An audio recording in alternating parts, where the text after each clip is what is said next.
Menarik, pada episode sebelumnya disebutkan bahwa Nabi ditawari untuk menjadi orang terkaya di dunia ketika beliau diejek, dihina, diolok-olok. Kenapa Nabi atau pemimpin yang dipilih oleh Allah bukan orang yang kaya? Maksudnya tidak seperti yang mereka bayangkan, memiliki kekayaan yang luar biasa. Padahal sangat mudah bagi Allah untuk mendirikan istana untuk Nabi. Tetapi Nabi lebih memilih, tunda saja, nanti kumpulkan di akhirat, karena beliau yakin terhadap janji Tuhan, janji Allah, bahwa di surga itu mau apa aja ada, jauh kenikmatannya daripada seluruh kenikmatan yang ada di dunia. Qul adzalika khairun am jannatul huldil lati wa'idal muttaqun kanat lahum jazaa'an wa masira. Katakanlah Muhammad, apakah ajab seperti itu yang baik, atau surga yang kekal yang dijanjikan kepada orang-orang yang bertakwa sebagai balasan dan tempat kembali bagi mereka?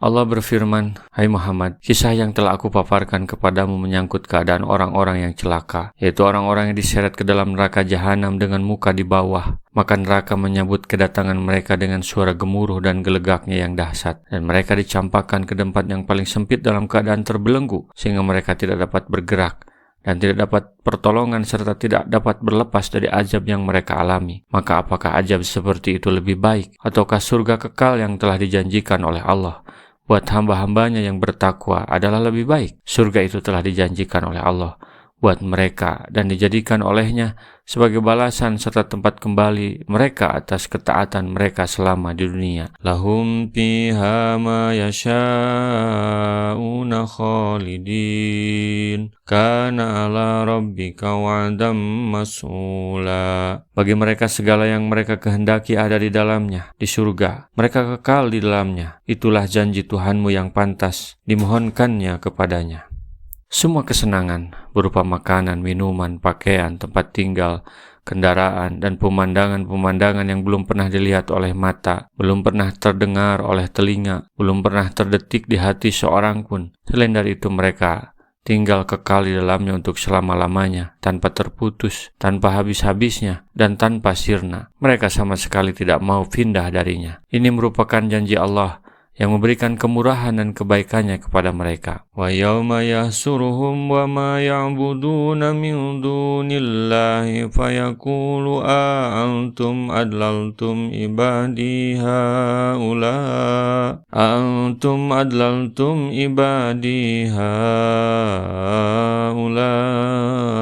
am hum dallus sabila.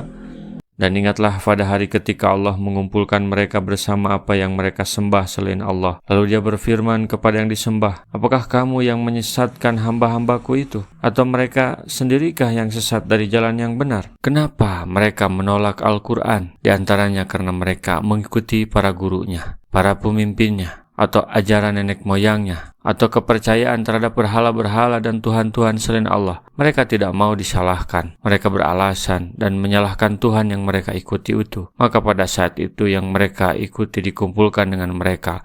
Lalu Tuhan mereka itu ditanya, apakah kalian yang telah menyesatkan mereka itu, sehingga mereka menolak Al-Quran dan menyembah kamu? Qalu subhanaka ma kana yanbaghi lana an nattahida min dunika min awliya walakin mata'tahum wa aba'ahum hatta nasuddiqara wa kanu qauman bura. Mereka yang disembah itu menjawab, Maha suci Engkau, tidaklah pantas bagi kami mengambil pelindung selain Engkau, tetapi Engkau telah memberi mereka dan nenek moyang mereka kenikmatan hidup, sehingga mereka melupakan peringatan dan mereka kaum yang binasa. Ternyata Tuhan yang mereka ikuti itu pun cuci tangan, tidak mau disalahkan. Mereka membuka alasan sebenarnya kenapa mereka menolak Al-Quran, yang sebenarnya mereka terlalaikan oleh kehidupan, kesenangan hidup di dunia, oleh kebun yang luas, bisnis yang menguntungkan, dan kesenangan hidup lainnya, sehingga mereka lupa kepada Allah. Ketika ada penyeru, mereka merasa lebih mulia karena harta, golongan, dan Tuhannya itu. Mereka diberi usia panjang sehingga mereka melupakan az-zikr. Yang dimaksud dengan az-zikr ialah wahyu yang telah diturunkan oleh Allah kepada mereka melalui lisan para rasulnya, yang isinya menyeru untuk menyembah Allah, mengesahkannya,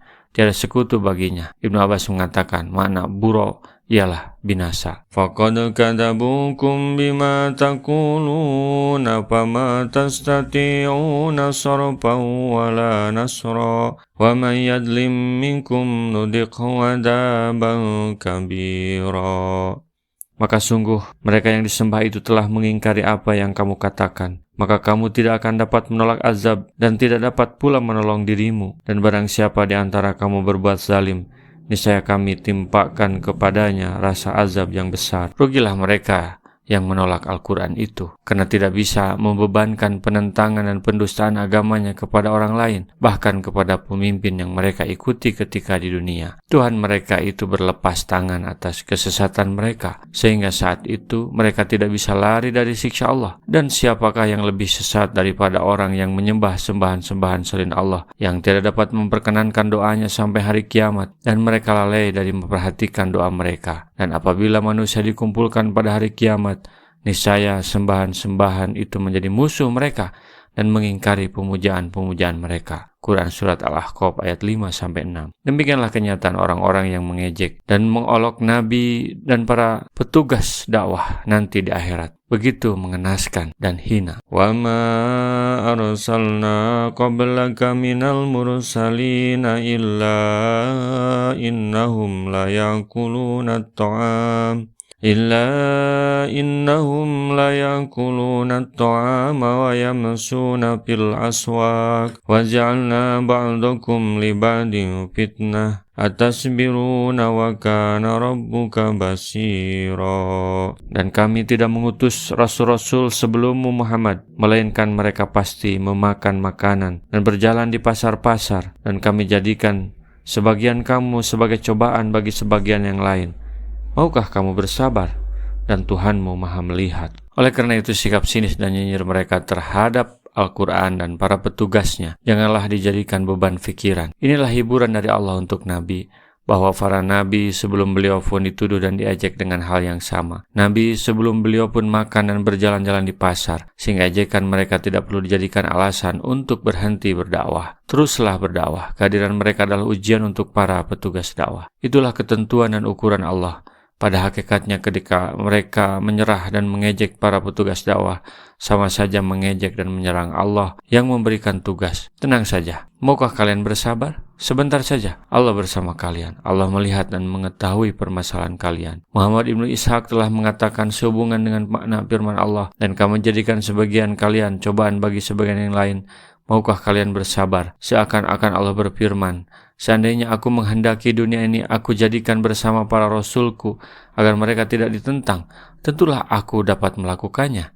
Akan tetapi sengaja aku menghendaki untuk menguji hamba-hambaku dengan para rasulku, dan aku menguji para rasulku dengan mereka. Di dalam kitab Sahih Muslim telah diriwayatkan oleh Iyad ibnu Hamad dari Rasulullah yang bersabda, Yaqulullah ini mubtalika wa mubtalibika. Allah berfirman, sungguhnya aku akan mengujimu dan menguji hamba-hambaku denganmu. Di dalam kitab Musnad disebutkan dari Rasulullah, lausi itu la ajrallahu ma'ya zibalud dahabi wal fidah. Seandainya aku menghendaki, tentulah Allah akan menjadikan untukku gunung-gunung itu emas dan perak. Di dalam kitab Sahih disebutkan bahwa Rasulullah pernah disuruh memilih antara menjadi seorang nabi lagi seorang raja, atau menjadi seorang hamba lagi seorang rasul. Maka Nabi memilih agar dirinya dijadikan seorang hamba lagi seorang rasul. Apa pelajaran yang bisa diambil dari episode kali ini? Kita bisa belajar, jangan salah pilih pemimpin, jangan salah pilih idola, karena pemimpin itu sangat berpengaruh. Jangan sampai pemimpin yang diikuti itu nanti di akhirat berlepas diri dari pengikutnya. Maka kalau ditanya, teman Quran ditanya, apakah pilih jadi orang kaya atau hamba Allah? Bagaimana jawabannya? Silakan tulis di kolom komentar. Yang kedua, di sini dijelaskan bahwa karena Nabi memilih menjadi hamba Allah dan seorang Rasul, maka Nabi bukan raja. Dan kepemimpinan Nabi adalah bukan kerajaan. Ini bedanya antara kenabian dengan kerajaan. Yang ketiga, ciri pemimpin pilihan adalah pemimpin yang tidak akan melupakan pengikutnya. Dia akan bertanggung jawab dunia akhirat. Maka jangan salah, pilih pemimpin. Pilihlah pemimpin yang betul-betul berada di jalan Allah, sehingga dia akan membawamu ke surga. Bukan sebaliknya. Karena kalau membawa ke neraka, mereka akan berlepas diri dari apa yang kamu ikuti kepada mereka. Rasulullah SAW bersabda, "Balighu anni walau ayatan." Sampaikan dariku meskipun satu ayat. Mari kita sebarkan jalan kebahagiaan dengan like, share, dan subscribe channel ini.